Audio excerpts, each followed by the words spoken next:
বাচ্চা কাচ্চা মহিলা সবাই ছিল। ঢাকার উদ্দেশ্যে আসতেছিল বাসটি আজকেই।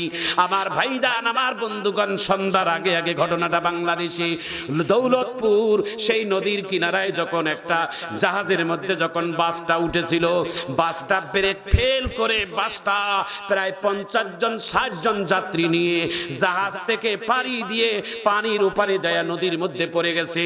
90 ফিট পানির গভীরের ভিতরে বাসটা চলে গেছে। প্রায় 50 থেকে 60 জন যাত্রী বাসের মধ্যে আমানত বসা ছিল। সবাই একসঙ্গে বাসটা পানির মধ্যে পড়ে ডুবে গেছে। প্রায় 90 ফিট নিচের মধ্যে চলে গেছে গভীরতা।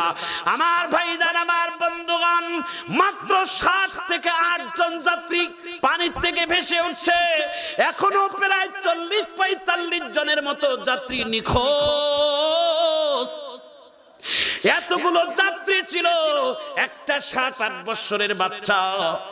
এই বাচ্চাটা যখন পানি থেকে ভেসে সাঁতরাই যখন কিনারে আসছে, লোকেরা রুমাল দিয়ে বাচ্চাটাকে তুলে নেওয়ার পরে বাচ্চাটাকে স্টিমারের মধ্যে শুয়াইয়া কিছুক্ষণ পরে পানি টানি খাবার পরে বাচ্চাটা স্টিমারের কিনারের মধ্যে বসে হাহা করে কান্দে আর ডাক দিয়ে বলে, ওরে ভাই, ওরে বোন, এই বাসের মধ্যে আমার মা ছিল আর আমি ছিলাম। আমার মা ছিল আমার সিটের পাশে, আমি বাঁচলাম, আমার মা কই? মা মা বলে বাচ্চাটা রাত্তনাতে গোটা দেশ বাড়ি হয়ে গেছে। আমার ভাইজান, আমার বন্ধুগণ, কেন তোমাদের দিল পরিবর্তন হয় না? কেন তোমরা এখনো মসজিদে নামাজে যাও না? কেন তোমাদের পিতা মাতাকে তোমরা সম্মান করো না? কেন তোমরা এখনো মুরব্বীদের সাথে খারাপ আচরণ করো? দুনিয়াটা কিন্তু অনেক বড় লম্বা নয় বাবা। দুনিয়াটার জিন্দিগিটা এমন লম্বা যে তুমি ডান দিকে সালাম ফিরাবা, বাম দিকের সালাম ফিরাবার সুযোগ দিবে কিনা জানি না বাবা। এরা যুবক, তোমাদের পা গুলো আগাই দাও। তোমরা কেন মসজিদে নামাজে যাও না? কেন তোমাদের বাবা মাকে সম্মান করো না বাবা? তোমাদের বাবা মা তোমাদের কাছে সব থেকে বড় পীর, তোমাদের কাছে সব থেকে বড় বুজুর্গ। যার মা বেঁচে আছে তার দোয়ার ভান্ডার এখনো আল্লাহ মওজুদ রাখছে। যার বাবা বেঁচে রাখছে তার যেন দোয়ার ভান্ডারটা আল্লাহ বেঁচে রাখছে। আমার ভাইজান, আমার বন্ধুগণ, এই পৃথিবীতে সব থেকে সন্তানের জন্য দামি সম্পদ হলো মার বাবা। মা বাবা যাদের বেঁচে আছে তারা মা বাবাকে সম্মান করবে, বাবা মার কাছ থেকে দোয়া নিবা। পৃথিবীর যত জায়গায় যাবে মা বাবার কাছে আগে দোয়া নিবা। বাবা মার দোয়ার মধ্যে কোনো পর্দা থাকে না, আল্লাহ তাআলা সরাসরি কবুল করে নেয়। একটু চিৎকার দিয়ে জোরে বলা যায় আল্লাহু আকবার। এই বাচ্চাটার আত্মনাদের কান্না গোটা দেশ ভারী হয়ে গেছে। মায়ের জন্য কান্দে, আল্লাহ আমাকে তুমি কেন বাঁচাইলা? আমার মা ছিল কিছুক্ষণ আগে আমার পাশে, আমার মাকে নিয়ে আমি ঢাকার উদ্দেশ্যে যাচ্ছিলাম রে আল্লাহ। আমার মা কেন এখনো বাহির হয় না? হাজার হাজার মানুষ সেই জায়গার মধ্যে কান্নার আর্তনাদ। এরে ভাইজান, এটা বাংলাদেশের মধ্যে আজকেই সেই ঘটনাটা ঘটে গেল। আপনারা দোয়া করেন আল্লাহর কাছে এই মাহফিল থেকে আল্লাহ যেন এই সমস্ত পরিবারের যারা মারা গেছে তাদেরকে যেন শহীদের মর্যাদা দান করে। কারণ পানিতে ডুবে যারা মারা যায়, ওলামায়ে কেরাম আছে, তারা শহীদের মর্যাদা আল্লাহ দান করবে। জোরে কোন আমিন। ভাইজান, আমার বন্ধুগণ, আমার হযরত আলী রাদিয়াল্লাহু তাআলা আনহুর বাড়ির মধ্যে একটা খাবারের প্যাকেট আসছে। মেহমান, হঠাৎ করে একটা অপরিচিত মেহমান এসে আলীর বাড়ির দুয়ারে, আসসালামু আলাইকুম ইয়া আহলাল বাইত।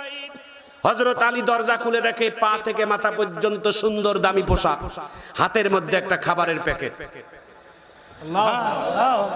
মাথায় পাগড়ি টুপি, সুন্দর চেহারা, অপরিচিত, কোনোদিন দেখে নাই। আলীকে ডাক দিয়া বলে, এটা আপনার জন্য হাদিয়া। একটু জোরে কর। মক্কা মদিনায় গেলে দেখবেন কোথার থেকে হঠাৎ করে একটা মানুষ প্যাকেট দেয়, হাদিয়া দেয়, খালি হাদিয়া, খালি হাদিয়া। সুবহানাল্লাহ বলেন। খিদা যদি লাগে, এক সেকেন্ড তো ক্ষুধার লাগার কোনো সময় নাই, সব সময় খাওয়া। সুবহানাল্লাহ বলেন। লক্ষ লক্ষ হাজিরা ওখানে ইফতার। আপনার বাংলাদেশে ইফতার নিয়ে কত মারামারি, কত চেয়ার দিয়ে ঠেলাঠেলি, কিন্তু ওখানে হাজার হাজার মানুষ, কেউ ইফতার নিয়ে কাবা শরীফে যায় না। কিন্তু এত ইফতার আসে কোথা থেকে? সুবহানাল্লাহ বলেন। কত খাবেন? খাওয়া পেটে ঢুকবে না। আল্লাহ বারাকা, জোরে কোন আল্লাহু আকবার। তো হযরত আলীর বাড়ির দুয়ারে হঠাৎ করে একটা হেদিয়ার টোপলা হযরত আলী বিসমিল্লাহির রহমানির রহিম বলে হাতে নিয়েছে, যায় বাড়ির মধ্যে যায়া প্যাকেটটা খুলে মেহমানের কাছে দিবে। হযরত আলীর ঘরে দুইটা সন্তান ছিলেন অবুজ, একজনের নাম ইমাম হাসান আর একজনের নাম ইমাম হুসাইন। দুই ভাইয়ে বাবার কাছে এসে বলে, আব্বা আব্বা এই খাবারের টোপলাটা দুই ভাগ করেন। কেন? কয় আমরা দুই ভাই 3 দিন থেকে না খাওয়া, দুই ভাগ করে এক ভাগ আমাদের জন্য দেন, এক ভাগ মেহমানের জন্য দেন।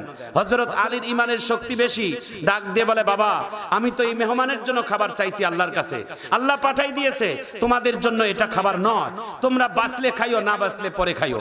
আল্লাহু আকবার বলে। এই খাবার আমি মেহমানের জন্য নিয়ে যাব। হযরত ইমাম হাসান হুসাইন কয়, আব্বা আমরা ক্ষুধার্ত আব্বা, দুই ভাই এইভাবে মেহমানকে খাইতে দিবে না, এইভাবে হাত আগাই দিছে। হযরত আলী এক থাপ্পড় ইমাম হাসাইনের গালে, এক থাপ্পড় ইমাম হুসাইনের গালে, কিন্তু থাপ্পড় মারছে দুই ভাইয়ের গালে, কিন্তু থাপ্পড়ের আঘাতটা লাগছে আমার নবীর গালে। জোরে কর। যার সাথে যার ভালোবাসা তার সাথে তার হাসর। আমার নবী ইমাম হাসাইন হুসাইনকে কলিজার মতো ভালোবাসে। ইমাম হাসাইন হুসাইন হচ্ছে নবীর আদরের কলিজার টুকরো ফাতেমার দুই সন্তান। মাকে যেমন ভালোবাসে সন্তানকেও ভালোবাসে। একটু চিৎকার দিয়ে জোরে কর আল্লাহু আকবার। আপনারা কন্যা সন্তানের নাতিপুতিদেরকে জীবনে একবার হলো পিটে নিবেন, এটাও নবীর সুন্নাত একটা, সুবহানাল্লাহ বলেন। কারণ আমার নবী ফাতেমার নাতিদেরকে, ফাতেমার সন্তানদেরকে কোলে নিতেন, পিটে নিতেন। সুবহানাল্লাহ জোরে কর।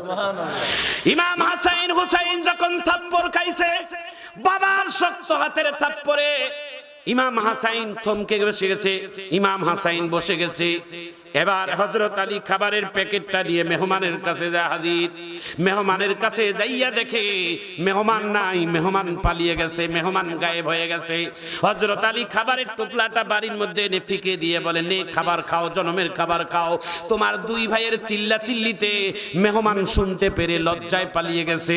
এমন সময় আমার নবী এসে ঘরের দুয়ারে হাজির। আমার নবীকে দেখার পর আলী শান্ত হয়ে গেছে। আমার নবী ডাক দিয়ে বলে, কি গো আলী, কেন তোমাদের মন খারাপ? আর আমার কলিজার টুকরে ইমাম হাসাইন হুসাইনের চোখের মধ্যে কেন পানি? আল্লাহর নবীর জামাই হযরত আলী ডাক দিয়ে বলে, ইয়া রাসূলুল্লাহ, ইয়া হাবিবাল্লাহ, মেহমান আসছিল আমার বাড়ির দুয়ারে, খাবার ছিল না। আল্লাহর কাছে দোয়া করে করে কান্নাকাটি করে একটা হাদিয়ার টোপলা আসছে।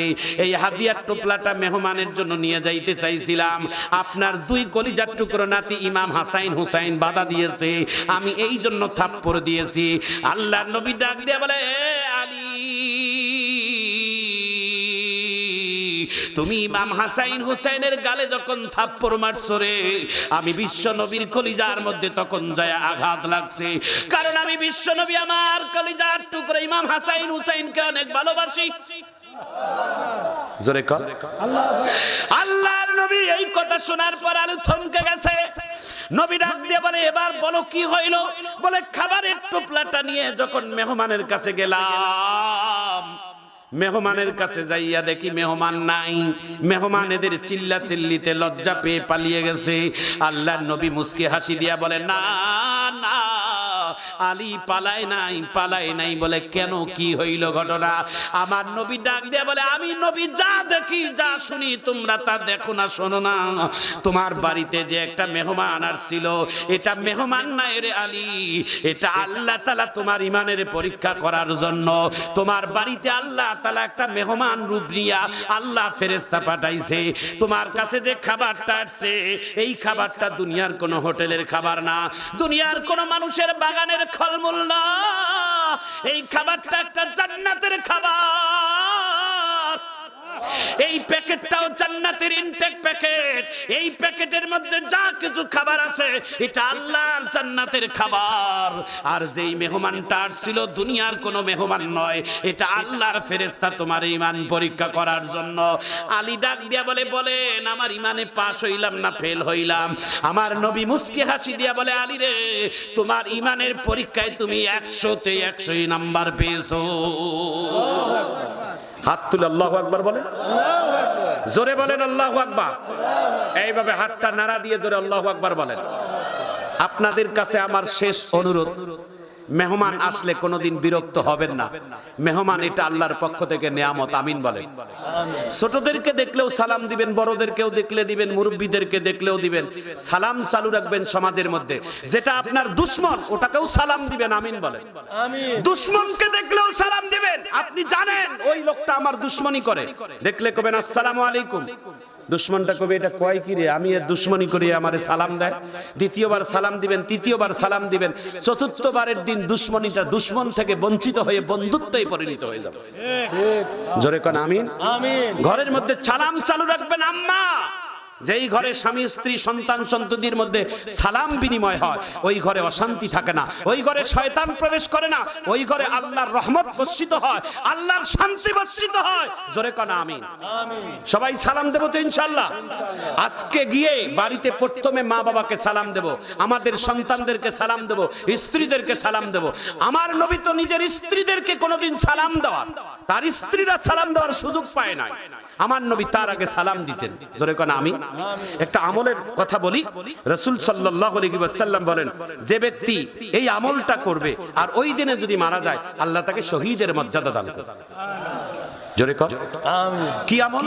বলছে কোন ব্যক্তি যদি গোটা সকাল থেকে সন্ধ্যার আগ পর্যন্ত 10-এর অধিক কোন মুসলমানকে দেখলে সালাম দিতে পারে। সুবহানাল্লাহ বলেন। সুবহানাল্লাহ। আসসালামু আলাইকুম, আসসালামু আলাইকুম, আসসালামু আলাইকুম ওয়া রাহমাতুল্লাহ। সালাম আলাইকুম না, আসসালামু আলাইকুম ওয়া রাহমাতুল্লাহি ওয়া বারাকাতুহু। বলেন বলেন আসসালামু আলাইকুম ওয়া রাহমাতুল্লাহি ওয়া বারাকাতুহু। ওলামায়ে কেরামদের কাছে সালামটাও শিক্ষা নেবেন, উযুটা শিখেই নেবেন। কি লজ্জা বলেন তো? লজ্জার কি আছে? আপনি কাঠ মিস্ত্রি শিখাইতে গেলে আপনার একটা উস্তাদের দরকার। আপনি মিষ্টি বানাইতে গেলে একটা উস্তাদের দরকার। আপনি যে কোনো কাজ করতে গেলে একটা উস্তাদের দরকার। আপনি এমনি এমনি কেমনি করে আলেম হবেন, কেমনি কেমনি নামাজ পড়বেন বলেন তো? এটার জন্য একটা ভালো উস্তাদ শিখে একজন ভালো হক্কানি আলেমের কাছে উযুটা শিখবেন। হুজুর আমি উযু করতেছি